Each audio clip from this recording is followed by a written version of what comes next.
Hi, everyone. Welcome to your latest Carson's Take 5. Ryan and Sonu here. Sonu, there's a lot to talk about with the Fed pivot. I'll set it up and go to you. Last Friday, Jerome Powell was at his annual symposium put on by the Kansas City Fed out in beautiful Jackson Hole, Wyoming. Bottom line, and you'll dive into it, the Fed was pushing back on interest rate cuts, but it looked like on Friday he kind of cracked that door. Not saying they went through the door, but he cracked the door. And I'll just put some context on the market, then I want your take on what he really said. We had a huge rally on Friday. Just so everyone to understand, we had what we call a 90-90 day, meaning 90% of the stocks on the New York Stock Exchange were up and 90% of the volume was up. Kind of a wonky thing, I get it. That is extreme buying pressure. We went back to 1980s, Sonu, found 12 other times we had a 90-90 day. A year later, stocks were up 11 of them, up over 23% on average. My take is the market loved whatever the Fed had to say because the market's what I like to listen to, and it's likely still bullish. Now, what did Jerome Powell have to say last Friday, and did they really pivot from saying no cuts to cuts? He hasn't. I would say, it's still yet to be seen whether they'll actually pivot and, whether... Should we change the title to this video then? Yeah, will they actually cut, right? But he did open the door. And he said, look, risks, they have two mandates, stable inflation and maximum employment. Yep. And he said risks to inflation, we've talked about that. That's tilted to the upside. So there's some recognition of that fact because of tariffs. But risks to employment are also tilted to the downside, right? So things are going in the precise opposite directions that they don't want to go. But because of that, they have a challenge. Way. Yeah. Right. What do they do? Which side of the mandate do they focus on?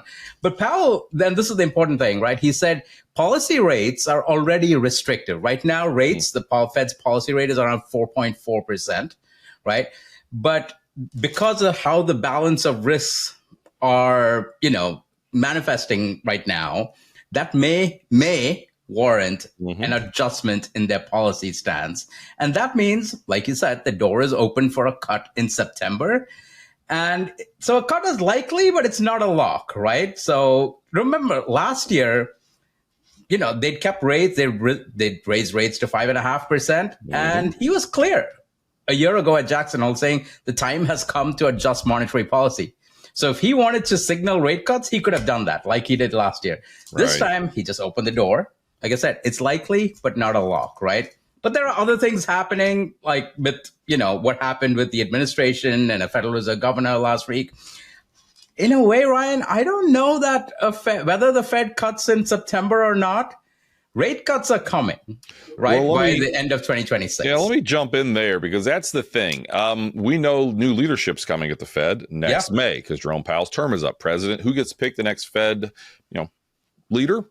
President Trump gets to. And of course, it's probably going to be someone who leans a little dovish. What does the market, right? There are these things called Fed fund futures. What's the market think? Again, September's probably going to be a cut, but let's just look like out the next 12 months or even out through 2026. How many cuts is the market looking for? So let's say about 16 months, the end of 2026, right? Okay. So right now, as I said, the federal funds rate, the Fed's policy rate is at 4.4%.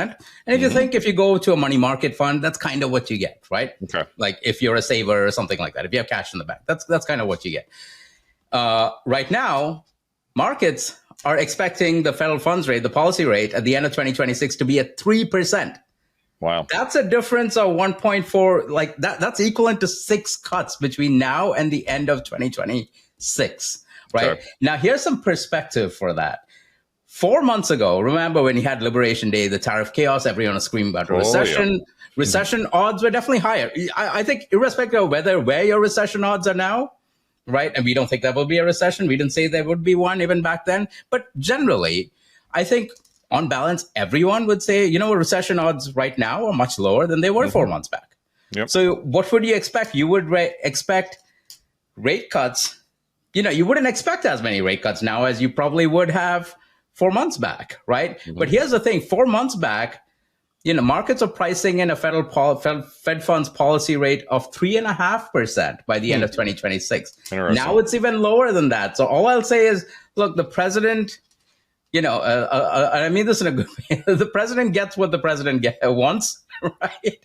And he wants lower interest rates, and that's what the market's pricing in. We're getting lower interest rates, And meanwhile, here's the thing, inflation's actually kind of going the other way. It's going the wrong direction, as Powell himself admitted, right?